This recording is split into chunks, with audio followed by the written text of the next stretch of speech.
Angan-angan pindik artinya selalu merasakan bahwa dirinya akan segera mati dan meninggalkan dunia ini menuju akhirat. Itu artinya kasrul amal, merasa parak mati, parak meninggalkan dunia. Permasalahan ini telah dibahas secara panjang lebar oleh Said Abdullah bin Alawi Al-Haddad radhiyallahu anhu dalam permulaan kitab An-Nasaihud Diniyah, dan Imam Al-Ghazali radhiyallahu anhu dalam kitab beliau Minhajul Abidin.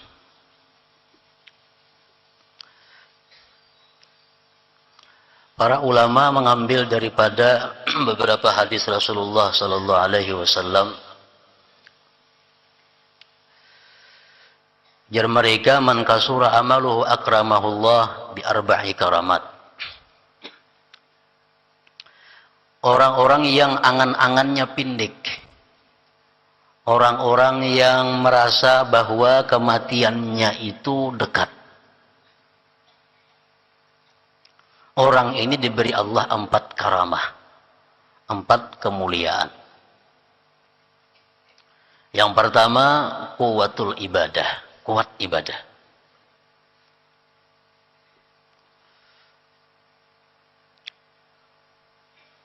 Karena dia merasa bahwa umurnya kada panjang, kada lawas lagi. Yang kedua, Allah memberikan dia qalilul ham, sedikit duka cita. Orang ini hidupnya kada tapi duka cita.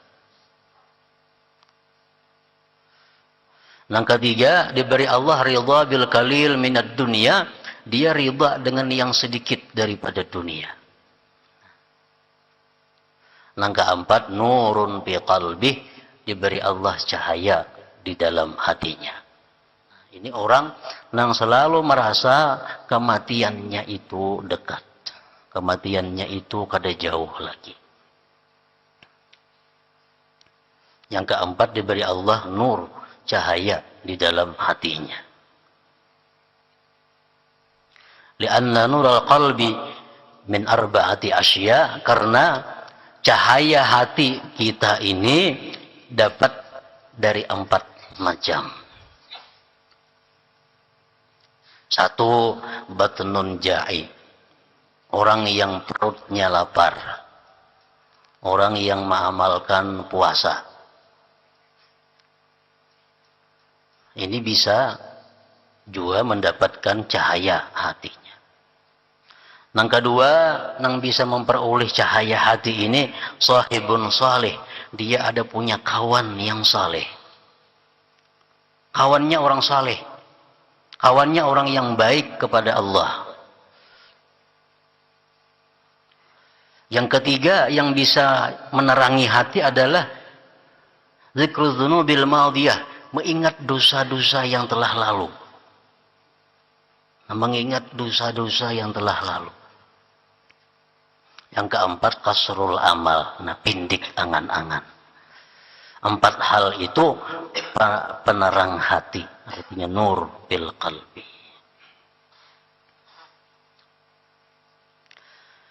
Wa man tala amaluhu aqabahu Allah bi arba'ati asya, orang yang selalu matinya merasa matinya jauh. Ini merasa lawas lagi hanyar mati. Panjang angan-angan ngarannya tulul amal. Bila kita merasa bahwa kita ini masih lawas lawan mati, kita dihukum oleh Allah dengan 4 hukuman. Mengapa hukuman yang pertama? Takasulut taat, kulir taat. Malas beribadah. Kenapa? Karena merasa lawas juga lagi hanyar mati. Masa ada mungkin mati dalam minggu-minggu ini aku.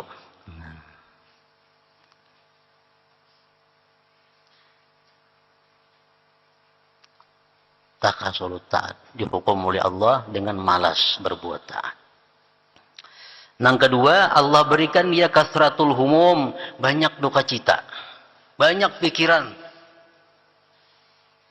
Kenapa? Karena dia merasa hidupnya masih lawas. Lalu banyak nang dipikirkannya. Nang ketiga, Allah hukum dia dengan hirsun ala jam'il mal, tamak atas menghimpunkan harta.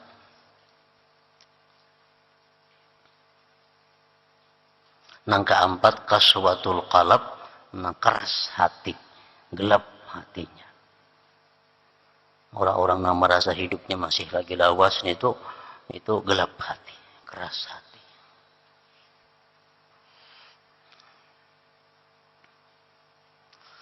Rasulullah sallallahu alaihi wasallam bersabda, ujar Nabi, akullukum yuhibbu ay yadkhulal jannah? Adakah kalian nih kepingin masuk surga? Qalu na'am ya Rasulullah. Kepingin hai Rasulullah. Qala, ujar Nabi kita, qassiru bil amal. Pindiki angan-angan kamu. Artinya apa? Jangan merasa lawas hidup di dalam dunia ini. Qassiru bil amal wa athbitu ajalakum baina absarikum, dan sabitkan ajal kamu itu di depan kamu. Sabitkan ajal itu di depan mata kamu. Wastahyu minallah haqqal haya, dan malulah kepada Allah benar-benar malu.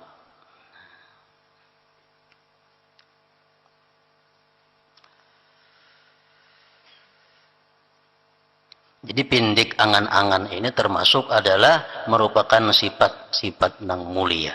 Sifat-sifat nang menimbulkan banyak kebaikan-kebaikannya.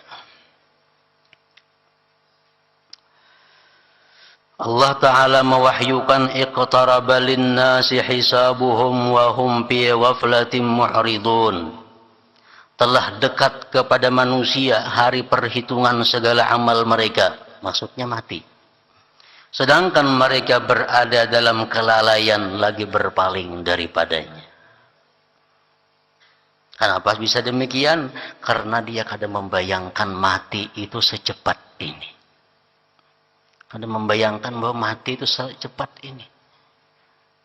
Umur hanya masih 40-an, masih hanya 50-an. Tetangga sebelah masih 90 umur, seberang rumah 100, sebelahang rumah 70, seorang hanya 40. Nah, jadi kira-kira 30 tahunan lagi hanya mati. Nah, perasaan seperti inilah tulul amal. Panjang angan-angan.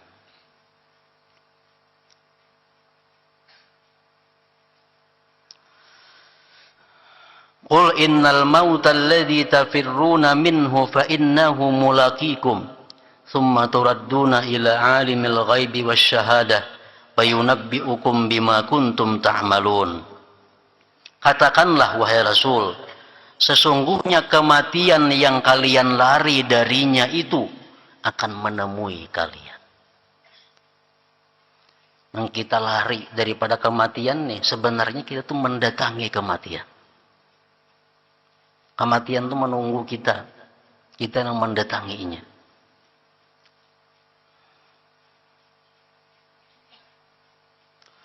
Kemudian kalian akan dikembalikan kepada Allah yang maha mengetahui yang gaib dan nyata.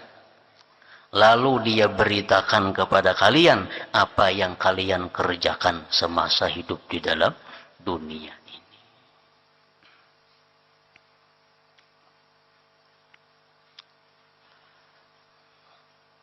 Ketika ditanya Rasulullah tentang siapakah manusia yang cerdik dan mulia, Rasulullah SAW bersabda, "Aktsaruhum lil mauti dzikra wa ashadduhum lahu isti'dada. Ulaika humul aqyas, dhahabu bi syarafid dunya wa karamatil akhirah." Ujar Nabi kita, orang yang cerdik dan mulia itu, dia adalah orang yang paling banyak mengingat maut. Dan yang paling kuat, yang paling banyak persiapannya untuk menghadapi maut. Merekalah orang-orang yang cerdik ngarannya. Orang nang pacang musafir itu, kada mikirakan sangu, itu orang kada cerdik. Orang yang cerdik itu orang yang pasti hendak musafir memikirkan segala-galanya yang akan dijumpai di perjalanan sampai di tujuan. Makanya jar Nabi, orang cerdik mulia itu adalah orang yang persiapannya mantap menghadapi kematian. Mereka lah orang-orang yang cerdik, mereka peroleh kemuliaan dunia dan kehormatan akhirat. Isti'adad lil maut, bersiap-siap mempersiapkan kematian. Oleh para ulama disebutkan bahwa setidak-tidaknya mempersiapkan kematian itu dengan 7 macam yang mesti kita persiapkan sejak sekarang. Sejak sekarang.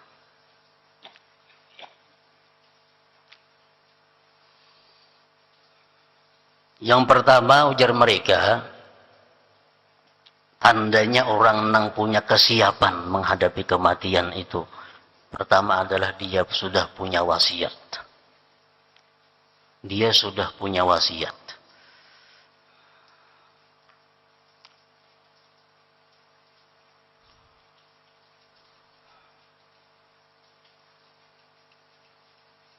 Nah, apa isi wasiat nih?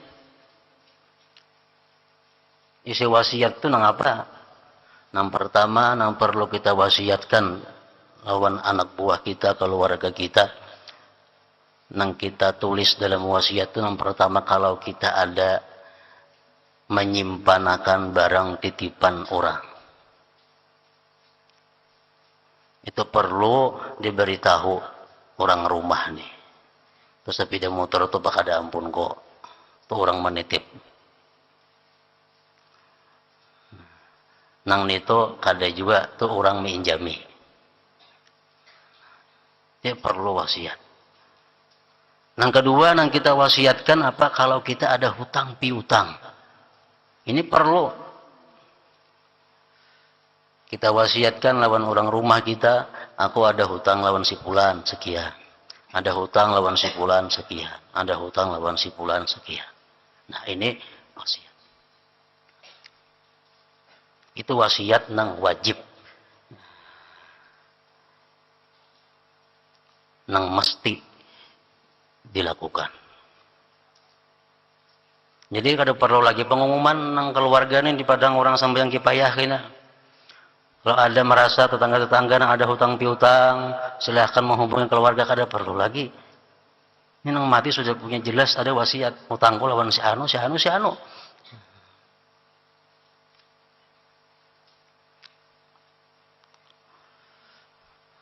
Wasiat nang kada mesti namun baik, seperti wasiat umpamanya, aku minta kalau aku mati supaya disembahyangkan sekurang-kurangnya 40 orang atau 100 orang selebihnya.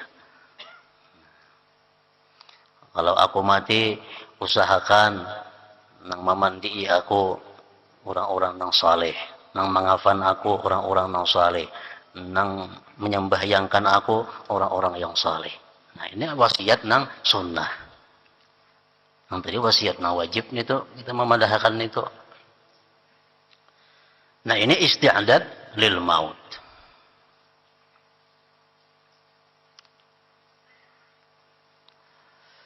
Persiapan mati.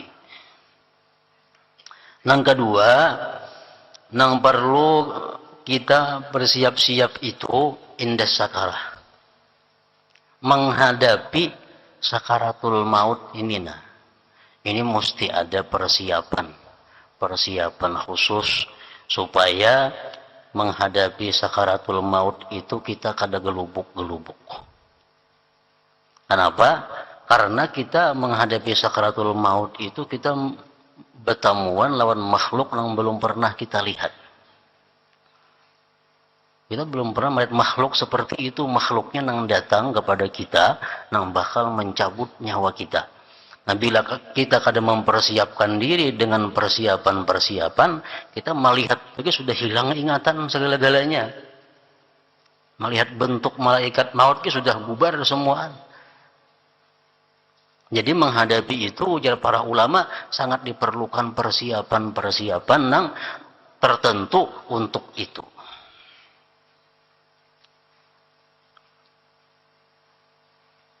Nah, apa persiapannya untuk menghadapi sakaratul maut ini? Yang paling baik adalah kasratu zikri la ilaha illallah. Itu yang paling utama. Bahwa sejak sekarang sudah memperbanyak zikir la ilaha illallah.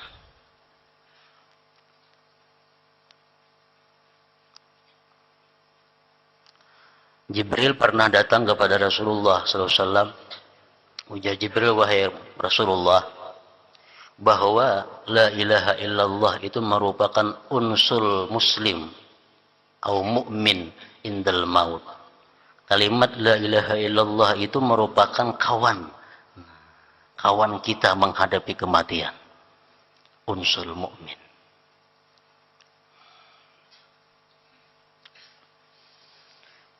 Yang pertama itu memperbanyak zikir la ilaha illallah.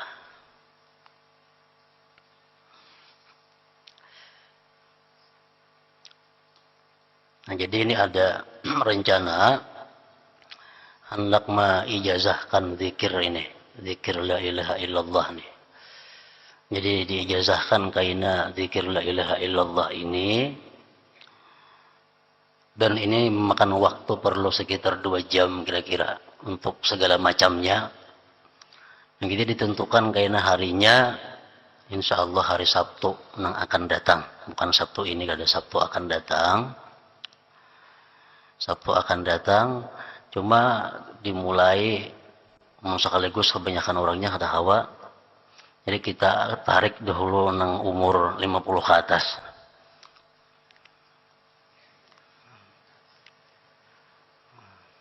Dan laki-laki.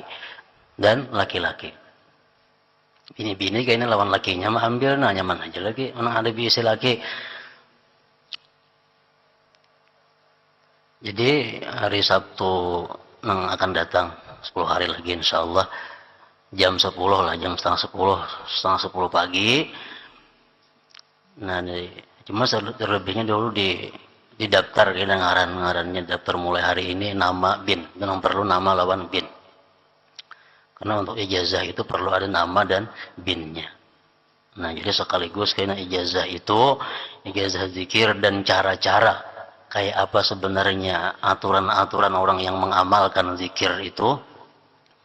Sekaligus kita ijazah tabarruk mengambil berkah, ijazah musafahah dan musyabakah. Jadi kita makanya kadang-kadang terlalu banyak orangnya. Paling banyak apa 70 dulu, 70 seangkatan, 70 seangkatan. Ini la ilaha illallah zikirnya khusus. Ini persiapan yang paling baik ujar para ulama untuk menghadapi sakaratul maut ini. Nah, jadi syaratnya ada 2 yang mengikuti nih. Yang panjang hendak beijazah zikir, musafahah, musyabakah ini syaratnya 2. Yang pertama, ini syarat orang tersebut tidak ada terkait dengan satu maksiat. Tidak terkait dengan satu maksiat. Contohnya kayak apa? Orang ini misal suka judi atau apa. Mau lagi bahari judi kada jadi masalah. Orang ini suka zina umpamanya. Atau orang ini sampai sekarang masih melakukan praktik riba. Artinya masih ada menyimpan duit nang bebunga, minjam duit atau kada kawan itu dulu. Karena mati kada kawa, kada ada manfaatnya juga dulu. Manfaatnya kada ada. Jadi habiskan itu dulu nyar. Diperlukan waktu untuk membersihkan yang demikian dulu. Yang kedua, syaratnya orang ini adalah jamaah tarikah alawiyah. Karena ini kita memakai zikir-zikir cara yang digunakan oleh para alawiyah. Artinya orang yang umpat malam Selasa, maka itu. Persiapan indah sakarah itu yang pertama kasratu zikir la ilaha illallah. Sekurang-kurangnya banyak zikir itu, ada yang mengatakan kita berzikir itu dalam 24 jam itu sekurang-kurangnya setengah jam. Setengah jam. Setengah jam itu kada tahu hitungannya berapa kah? Oke, bila setengah jam itu sekurang-kurangnya. Jadi berzikir ini kita jadikan satu amalan, satu keperluan yang tiap hari digawi. La ilaha illallah, menyebut la ilaha illallah ini untuk persiapan sakaratul maut. Yang kedua, ujar mereka menghadapi sakaratul maut itu adalah persiapannya yang menunjang lawan zikir la ilaha illallah ini birrul walidain, bakti kepada kedua orang tua. Kayak apa aja kita zikir la ilaha illallah bahkan sampai berapa puluh ribu sehari, tapi kita tergolong orang yang durhaka kepada orang tua, tetap di sakaratul maut kita kada berfungsi. Kada berfungsi la ilaha illallah. Contohnya apa? Sahabat Rasulullah yang bernama Alqamah. Alqamah ini seorang sahabat Nabi, orang yang boleh dikatakan tiap hari bertemu Rasulullah, berguru dengan Rasulullah, sembahyang berjamaah dengan Rasulullah, berperang beserta Rasulullah. Ini Alqamah. Begitu hendak mati, kada kau mengucap la ilaha illallah. Padahal orang yang ahli la ilaha illallah. Dicek kenapa kada bisa mengucap la ilaha illallah?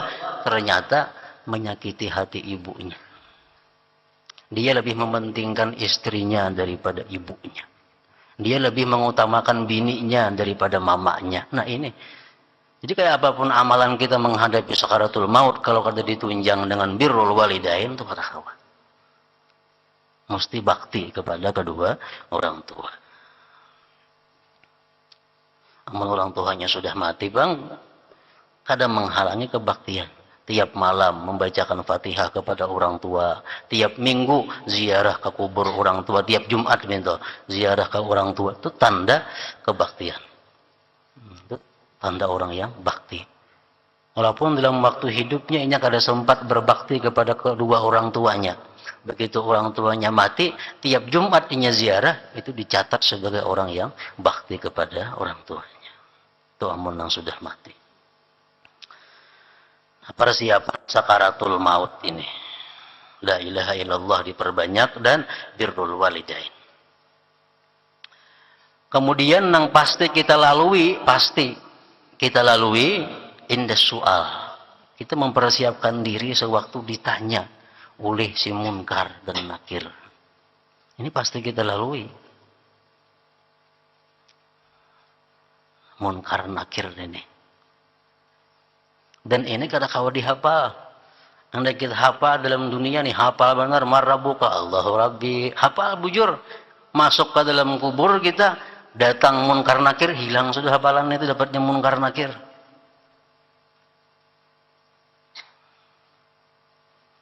Nah jadi oleh Rasulullah Sallallahu Alaihi Wasallam kita disuruh mempersiapkan diri menghadapi bagaimana kerasnya, bagaimana tegasnya pertanyaan munkar nakir itu supaya kita selamat bisa lulus. Ujar Nabi kita, man qara'a suratal mulk kulla laila lam yadurruhul fattan. Orang yang tiap malam membaca surah Tabarakal Muluk, tiap malam itu kada berpengaruh lagi munkar nakir itu. Dapatnya surah Tabarak, munkar nakir itu lintuk kada awal lagi. Lam yadurruhul fattan. Surah Tabarak tiap malam.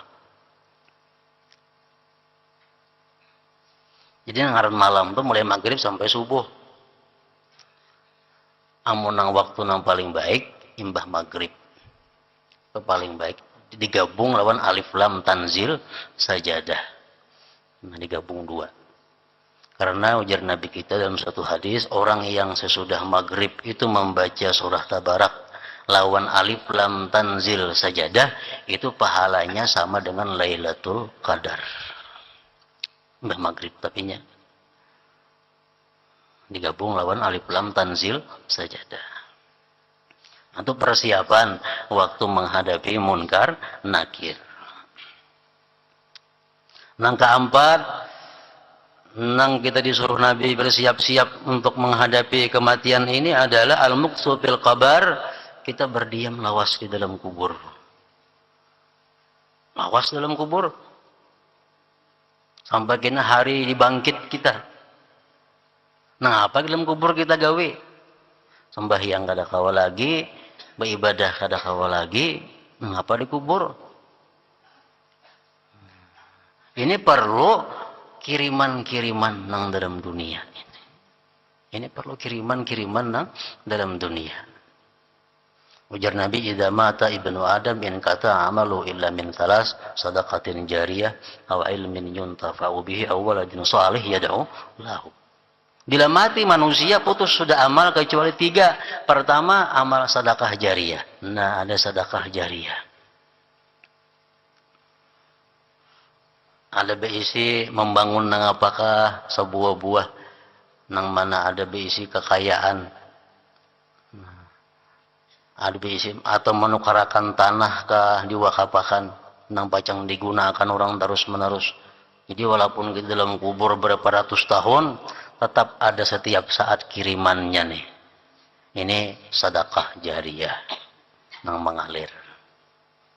Yang kedua, ilmu nang diamalkan orang.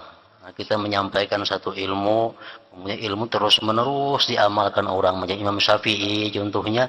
Nah, itu tiap sampai hari kiamat Imam Syafi'i terus dapat kiriman. Karena amaliyah daripada pengikut mazhab Syafi'i. Yang ketiga, waladin shalih yad'ulah, anak nang saleh nang mendoakan baginya. Anak saleh ini satu mata aja juga, paling-palingnya berumur 70 tahun habis.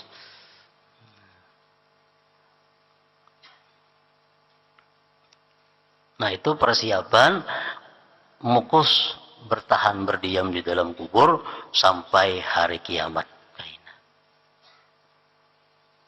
Ya, mesti ada antara 3 itu yang kita persiapkan. Nah, apa? 4 wakaf kah ada? Atau biasa anak nang saleh kah? Atau ada ilmu yang kita ajarkan yang dimanfaatkan oleh orang. Yang kelima, yang mesti kita hadapi al-ba'tsu wal hasyar. Dalam kubur kita sampai waktunya dibangkit dan dihalau. Dibangkit dan dihalau. Ujar Nabi kita dalam hadis mengatakan, yuhsyarun nas yaumal qiyamah ajwa'a ma kanu wa azma'a ma kanu wa a'ra ma kanu qattu wa ansaba ma kanu. Ajwa'a ma kanu qattu wa azma'a ma kanu qattu wa a'ra ma kanu qattu wa ansaba ma kanu. Kita dibangkit dari kubur itu dalam keadaan lapar nang luar biasa, nang kada pernah kita rasakan laparnya seperti itu.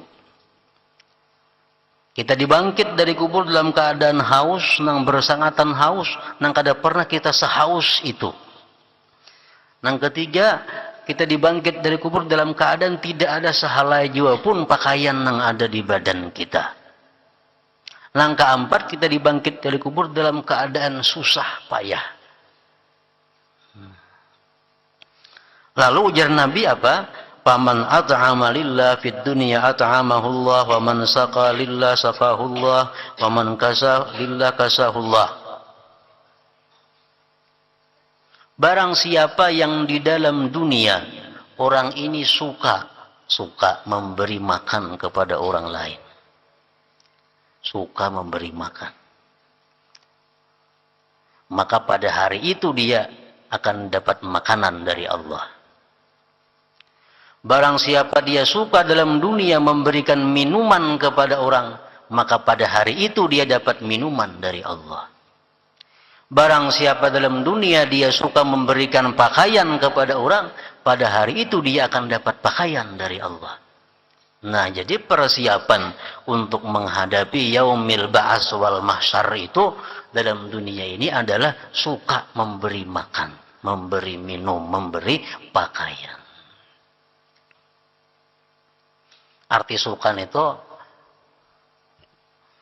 sebulan sekali itu ada suka ngarannya. Sebulan sekali memberi makannya orang. Itu kada suka.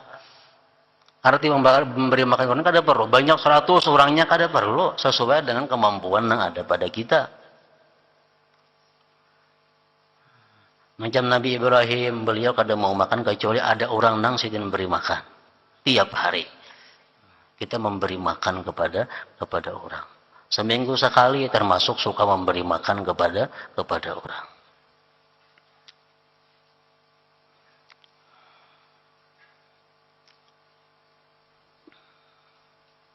Jadi kada ada jalan lain lagi untuk menyelamatkan kita pada hari mahsyar itu selain daripada mudah dalam dunia ini suka memberi makan orang, suka memberi minum orang, suka memberi pakaian kepada orang.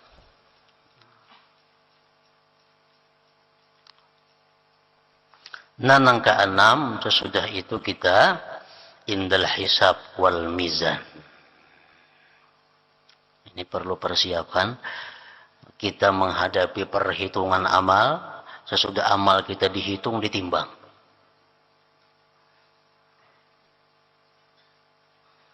Kayak apa caranya kita menyiapkan diri supaya pada hari perhitungan itu kita mendapatkan kemudahan. Yang pertama adalah muhasabatun nafsi fid dunia. Dalam dunia kita sudah menghitung diri kita. Dalam dunia sudah kita menghitung. Bisukan kita hitung nang malam tadi napa ada dosa, minta ampun. Napa ada tagawi nang baik, bersyukur. Kena kamarian kita hitung pulang napa yang digawi seharian tadi, nang mana nang kada baiknya minta ampun, nang baiknya bersyukur. Tiap hari macam itu kita hitung. Di akhirat kaina mudah hitungan. Muhasabatun nafsi fid dunia. Dan lagi ujar Nabi kita mengatakan wa inna talibal ilm wal mar'atal muti ahli zawjiha wal waladal bar bi walidayh yadkhuluna jannah bi ghairi hisab. Orang-orang yang mati dalam keadaan menuntut ilmu. Dalam keadaan ini menuntut ilmu mati. Atau dia mati parahatan dia bakti kepada suaminya. Perempuan yang bakti kepada suaminya, anak yang bakti kepada orang tuanya, mereka itu masuk surga bighairi hisab, tanpa ada hisab lagi.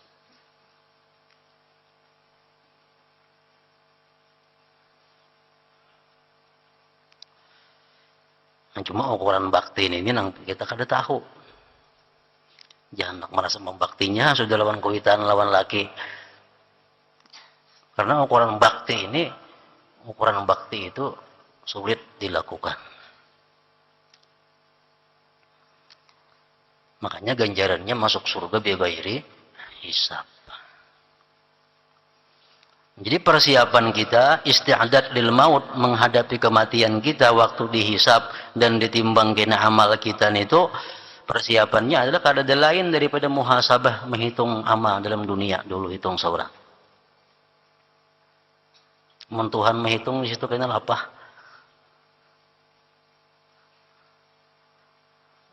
Teliti. Yang ketujuh, yang terakhir, ini finalnya indas sirat, di siratal mustaqim. Ini proses akhir.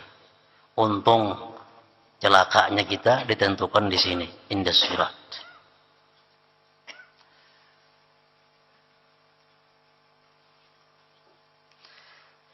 Jakanya kita ni semuaan kita kawa menggawi nang diwajibkan Allah. Kita kawa semuaan menjauhi apa yang dilarang Allah. Sempurna. Itu sudah cukup sebenarnya persiapan kita untuk mati. Andai kata kita ni kawa semuaan menggawi nang diwajibkan oleh Allah. Nang sunat ayuh kata digawi nang wajib semuaan biris. Sempurna diterima Allah, dan kita kau menjauhi hal-hal yang diharamkannya, nang makruh ayuh digawi nang haram kita kawa, sudah selamat sebenarnya. Cuma kita nang wajib kadang-kadang kita kada sempurna, nang haram kadang-kadang kita mau tagawi, lalu dituntut kita untuk mencari jalan-jalan lain untuk menyelamatkan kita menghadapi beberapa perkara-perkara nang kematian ini. Terakhir indas sirat. Ujar Nabi kita mengatakan, man yakunil masjid baitah daminallahu lahu birrauh warrahmah wal jawaz ala sirat. Orang yang masjid merupakan rumahnya, Allah menjamin dia lulus di siratal mustaqim. Orang yang menjadikan masjid itu sebagai rumahnya, Allah jamin dia lulus di siratal mustaqim. Artinya apa? Orang ini mulazamah salat berjamaah di masjid. Kayak rumahnya masjidnya, bilang di masjid saja. Subuh ada di masjid, zuhur ada di masjid, asar ada di masjid, maghrib ada di masjid. Nah, jadi masjid itu macam rumahnya. Nah, orang nang macam ini Allah jamin lulus. Nang kedua, persiapan di situ indas sirat tadi, asbatukum ala sirat asyaddukum hubban li ahli baiti wa li ashabi. Ujar Nabi kita, orang yang paling tetap kakinya di siratal mustaqim, artinya kada pina bergoyang-goyang, nah lurus jalannya.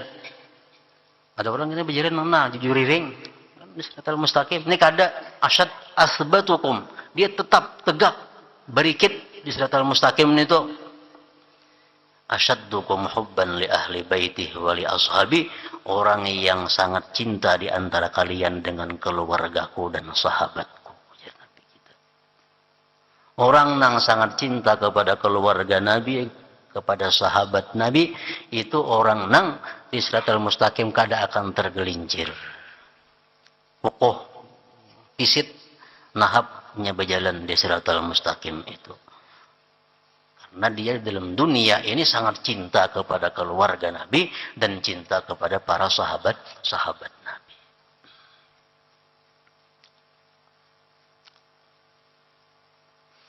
Ada hadis mengatakan Rasulullah bersabda, azalun ala sirat kathir. Ujar Nabi, banyak nang tergelincir di siratal mustaqim itu, banyak nang tergelincir. Wa aktsaru may yazillu anhun nisa, dan yang paling terbanyak nang tergelincir itu adalah perempuan. Jadi banyak nang guguran di siratal mustaqim itu. Cuma yang paling banyak ujar Nabi nang tergelincir itu bebinian. Kenapa sebabnya? Nah, karena bebinian kebanyakan nang dibawa di dalam dunia. Pakaian berapa macam lapisnya, galang macam-macam beberapa tantangnya, kebanyakan nang diikutinya. Nah, ini.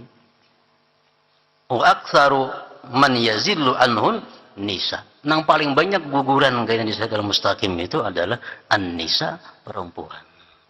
Dan masalah perempuan ini ada masalah dua.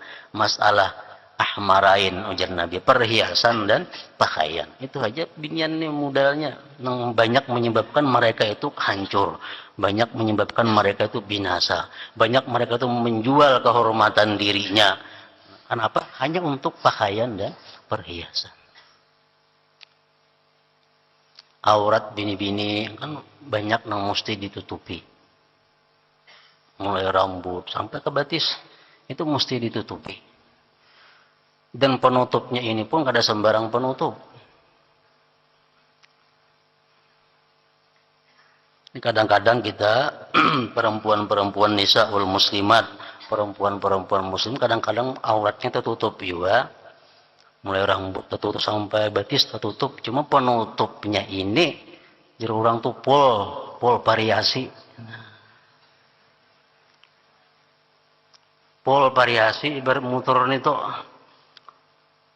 mulai jilbabnya bebalang-balang bermacam-macam sudah sampai ke bawahannya. Ini menutup aurat cuma dengan yang lebih daripada aurat. Nah ini kan ada artinya. Quran mengatakan wala yubdina zinatahunna, perempuan itu jangan menampakkan perhiasannya. Galang, kakalung jangan dinampakkan. Perhiasan jangan dinampakkan kepada selain yang berhak menikmati perhiasan itu. Yaitu suaminya laki. Nah, jadi menutup aurat itu cari pakaian yang paling sangat sederhana mungkin menutupi aurat. Jilbab, cukup jilbab kain sebuting. Makam-makambang macam-macam, mencilang-cilang, mungkinnya malam bilang kayak bintang. Baju habis, muka belakang macam-macam. Nah ini menyebabkan kebanyakannya ujar Nabi tadi apa? Wa aktsaru ma yazillu anhu nisa. Paling banyak tergelincir itu perempuan-perempuan kita ini namanya. Laki-laki kan tidak masalah urusan ini. Perempuan tergelincir dalam neraka. Laki-laki ini kan surga bidadari banyak aja di surga berkumpulan. Menghadang banyak aja bidadari. Makanya bini-bini ini kasihan bila kada diperbaiki diri mulai wahini ya macam ini kayaknya.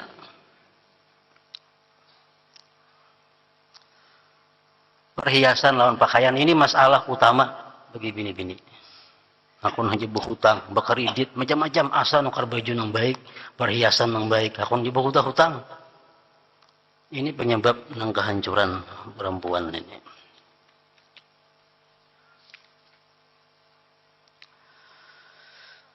Ar-Rabi bin Khaisam radhiyallahu anhu berkata, andai kata ingatan kepada maut hilang dari hatiku, niscaya hatiku akan rusak. Mati ini nang maulah kita jadi baik, ingat lawan mati. Rasulullah SAW bersabda, naja awwalu hadhil ummah bil yakin waz zuhdi wa yahliku akhiru hadhil ummah bil bukhli wa tulil amal.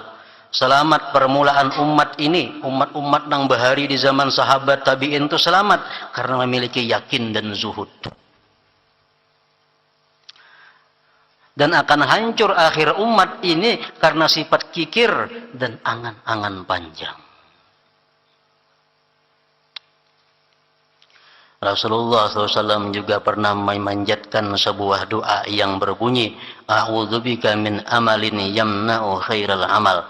Aku berlindung kepadamu dari angan-angan yang mencegahku dari mengerjakan sebaik-baik amal. Kadang alih mengetahui orang yang panjang angan-angan tuh kadang alih. Kita nih panjang kah, angan-angan kada kah? Kadang alih mengetahui bila kita umpat mengaridit, panjang angan-angan dah. Umpat barisan, panjang angan-angan.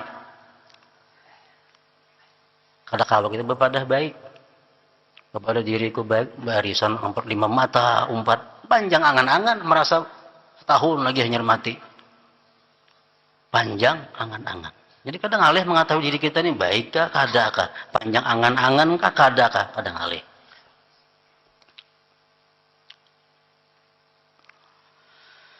Dalam hadis di atas dapat diambil pelajaran bahwa tidak semua angan-angan itu buruk. Tetapi angan-angan buruk adalah angan-angan yang menghalangi seseorang untuk mengerjakan amal baik. Hal ini telah dijelaskan oleh Said Abdullah bin Alawi Al-Haddad radhiyallahu anhu dalam kitab Nasaihud Diniyah. Ujar Nabi mengatakan, i'mal li dunyaka ka'annaka la tamutu abada. Ini contohnya. Bekerjalah engkau untuk urusan dunia. Anggaplah engkau tuh hidup selama-lamanya. Artinya apa? Kalau kita menggawi urusan dunia, anggaplah kita hidup selama-lamanya. Bukan ini artinya kita berhimat mencari dunia, kada. Artinya apa? Kalau kada tuntung hari ini, isok pulang, isok ada aja umur. Ini gawian dunia. Sampai waktu zuhur, nah istirahat dulu. Ini mbak zuhur ada aja waktu pulang. Mbak zuhur gawi pulang dunia, asar istirahat. Ini mbak asar ada aja umur. Urusan dunia. Tunda aja. Oh ini sudah pukul 5 hari, istirahat dah usaha. Karena esok aja belum buka. Ini urusan dunia. Anggaplah kita hidup sepanjang masa. Jadi urusan dunia tunda aja kada apa-apa. Wa'mal li akhiratika ka'annaka mayyitun qada. Nah, kalau urusan akhirat seolah-olah engkau besok mati. Hari ini ada amalan yang baik, gawi, esok busi aku mati ke sambat lagi. Nah, itu artinya. Wa'mal li akhiratika ka'annaka mayyitun qada. Hari ini aku ada hutang, bayari. Esok busi aku mati. Nah, ini maksudnya urusan akhirat. Urusan akhirat anggaplah engkau gada besok mati. Ya'mal li dunyaka ka'annaka la tamutu abada wa amal li akhiratika ka'annaka mayyitun ghada. Jadi angan-angan ini ada nang panjang ini, ada nang baik, ya masalah kayak tadi, masalah urusan-urusan nang gawian kita keduniaan. Nah, itu anggaplah kita umur panjang. Tapi kalau urusan-urusan keakhiratan, jangan sekali-kali kita merasa panjang umur, panjang angan-angan.